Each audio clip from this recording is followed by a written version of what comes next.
हिंदू मंदिरों की सीरीज में वैदिक युग का घालमेल पुस्तक से आपके सामने अगला साक्ष्य में प्रस्तुत कर रहा हूँ। साक्ष्य संख्या 12, जहाँ पर हम बात करेंगे वैष्णव पंथ द्वारा परिवर्तित मुक्तिनाथ मंदिर के बारे में। मुक्तिनाथ मंदिर नेपाल राष्ट्र के मुस्तांग जिले में स्थित है। एक प्रसिद्ध और दर्शनीय पावन स्थल है जहाँ प्रकृति और अध्यात्म का सुंदर तालमेल मन को मोह लेता है। नेपाल के 7 प्रमुख तीर्थ स्थलों में मुक्तिनाथ भी एक है। काली गंडकी नदी के पावन जल से प्रक्षालित नीलगिरी और धौलागिरी हिमाच्छादित श्रृंखलाओं से सुशोभित, हरी भरी पहाड़ियों से सुसज्जित और तेज गति से बहती नदियों की जलधारा की ध्वनि से गूंजता मुक्तिनाथ क्षेत्र को मान्यता अनुसार भगवान विष्णु और आदिदेव महादेव के निवास स्थल के रूप में दर्शनीय और पूजनीय माना जाता है। मुक्तिनाथ मंदिर जाने हेतु काठमांडू होते हुए पोखरा जाना होता है। उसके बाद पोखरा से मुक्तिनाथ की यात्रा प्रारंभ होती है। पगोड़ा शैली से बनाया गया यह मंदिर 14 फीट ऊंचा और 8 फीट चौड़ा है। मान्यता अनुसार मंदिर के अंदर भगवान विष्णु, देवी लक्ष्मी और गरुड़ विराजमान है। परंतु आप मंदिर में विराजित तीनों मूर्ति को गौर से देखेंगे तो बीच में मार्गदाता गौतम बुद्ध की मूर्ति को कोई भी साफ साफ पहचान सकता है। उस मूर्ति में कान की बनावट लंबी है जो सिर्फ बुद्ध की मूर्ति में ही पाई जाती है। मुख्य मूर्ति के एक ओर महिला बोधिसत्व और दूसरी ओर पुरुष बोधिसत्व की मूर्ति विराजित है। उसी का परिणाम है कि इस मंदिर में आज भी एक महिला पुजारी तैनात होती है जो बौद्ध धर्मावलंबी होती है। मुक्तिनाथ स्थल को बौद्ध मतावलंबी लोग अवलोकेतेश्वर के रूप में पूजते हैं। इस मंदिर में स्थापित मार्गदाता की मूर्ति को आप चित्र में देख सकते हैं। ये सारे चित्र दोस्तों मैं आपको वीडियो में साथ साथ दिखाते हुए चलूंगा। अब हम चलते हैं आगे साक्ष्य संख्या 13 पे। यहाँ पर हम बात करेंगे वैष्णव पंथ द्वारा काबिज मंदिर तिरुपति मंदिर के बारे में। इस मंदिर की स्थापना काल दक्षिण के चोल वंश के काल से माना जाता है। दक्षिण भारत में 9वीं शताब्दी से लेकर 13वीं शताब्दी तक परवर्ती चोल शासकों का प्रभुत्व छाया हुआ था। चोल शासकों ने अपने काल में करीब 1400 मंदिरों का निर्माण कराया था, परंतु इनके द्वारा निर्मित सभी मंदिरों में अवलोकेतेश्वर बुद्ध की मूर्तियों की झलक मिलती है। इनके द्वारा निर्मित सभी मंदिरों की बाहरी बनावट की प्रसिद्धि चोल कला के रूप में आज भी विख्यात है। चोल साहित्य में इसे तिरुपति मंदिर को त्रिवेंगेंदम भी कहा जाता है। इस मंदिर में स्थापित मूर्ति को तिरुपति बालाजी और वेंकटेश्वर जी भी कहा जाता है। इस मूर्ति की बनावट पर गौर करें तो अवलोकेतेश्वर बुद्ध की जो आकृति आपने ऊपर देखी होगी, बिल्कुल वैसी आकृति इस मूर्ति में भी एक है। एक हाथ में शंख है जिसका अर्थ अज्ञानता से उठाकर अच्छे कर्म और दूसरों की भलाई करना। दूसरे हाथ में चक्र है जो धर्म चक्र को बढ़ाते रहने की पहचान है। तीसरे हाथ में गदा पद्मधारी रखे हुए जो शक्ति का प्रतीक है। ऐसे इस मंदिर के निर्माण में चोल शासकों के अलावा होयसला, विजयनगर के राजाओं का भी काफी योगदान रहा है। तमिल राज्य के अंदर 1050 ईस्वी में रामानुजाचार्य का जन्म हुआ और उनकी शिक्षा दीक्षा शैव पंथियों के आश्रम में हुई, परंतु ये उस अद्वैतवाद की शिक्षा ब्रह्म सत्य जगत मिथ्या से असंतुष्ट होकर एक अलग अवतारवाद की अवधारणा पर द्वैतवाद की नींव रखी, जिसे वैष्णव पंथ भी कहते हैं। इसके पहले पूरे भारत में कहीं पर भी वैष्णव या विष्णु के अवतारवाद वाली किसी भी कहानी का साक्ष्य नहीं मिलता। इसी वैष्णव पंथ की स्थापना के बाद से अवलोकेतेश्वर बुद्ध या बोधिसत्व प्राप्त जितनी भी पूर्व काल में बनी मूर्तियां या मंदिर थीं, उन सभी स्थलों पर इनके अनुयायी लोग अपना आधिपत्य जमाते हुए अपनी अवतारवादी मान्यता से वैष्णव पंथ में परिवर्तित करने का काम करने लगे थे। जन्म स्थान तमिलनाडु होने की वजह से इस मंदिर में भी स्थापित अवलोकेतेश्वर बुद्ध की मूर्ति को विष्णु का अवतार बोलते हुए अपने वैष्णव पंथ के अधीन कर लिया गया था।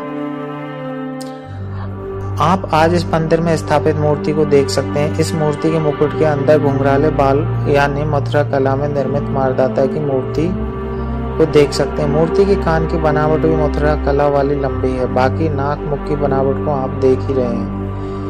आज भी इस मंदिर में पूर्व काल से एक परंपरा चली आ रही है, जिस परंपरा को आज सिर्फ बौद्ध अनुयायी जीवित रखे हुए हैं। परंपरा है सरमुंडन की। आज भी इस मंदिर में कर्मकांडियों द्वारा उस परंपरा को जीवित रखा गया है।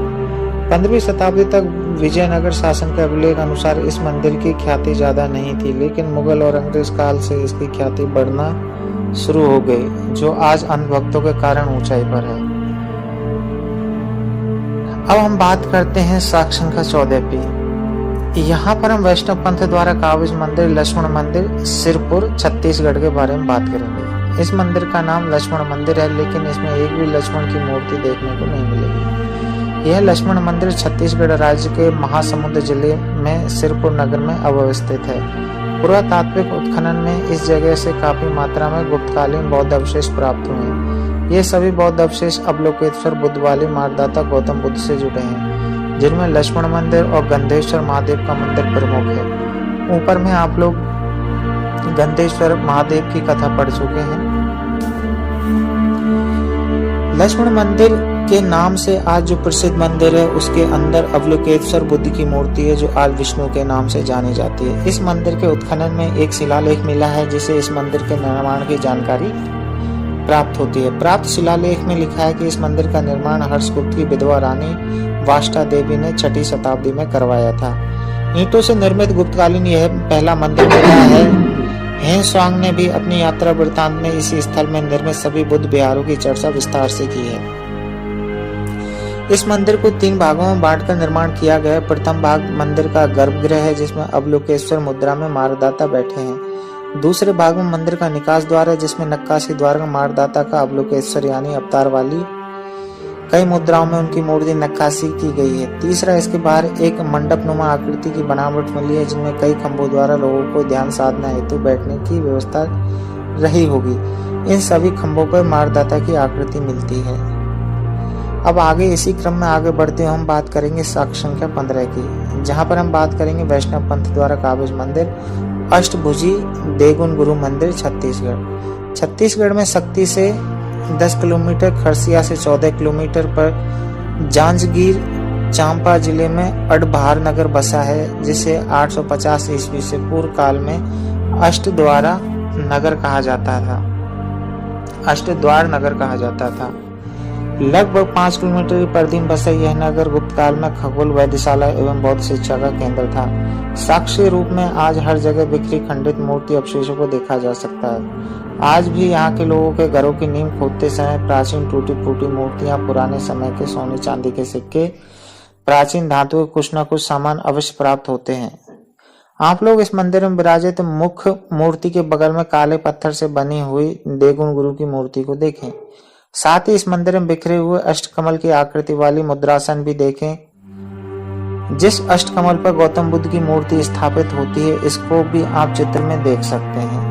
इसी क्रम में आगे बढ़ते हुए साक्ष्य संख्या 16 पर चलते हैं, जहां पर हम बात करेंगे वैष्णव पंथ द्वारा काबिज मंदिर उड़ीसा का सूर्य मंदिर। उड़ीसा का सूर्य मंदिर आज के सभी वैदिक अनुयायी हेतु चमत्कारिक मंदिर है, लेकिन इसके सभी चमत्कार की जानकारी किसी को नहीं है। आइए इसकी चमत्कारिक विशेषताओं को समझते हैं। इस मंदिर के चमत्कारिक मूर्ति को काला पहाड़ नाम के मुस्लिम शासक ने तोड़कर इसे रखी मूर्ति को समुद्र में फेंक दिया था, लेकिन उस समय इसमें कोई चमत्कार नहीं हुआ था। इस मंदिर का पुनरुद्धार 13वीं शताब्दी में गंगवंश के राजा नरसिंह देव ने द्वारा करवाया गया था।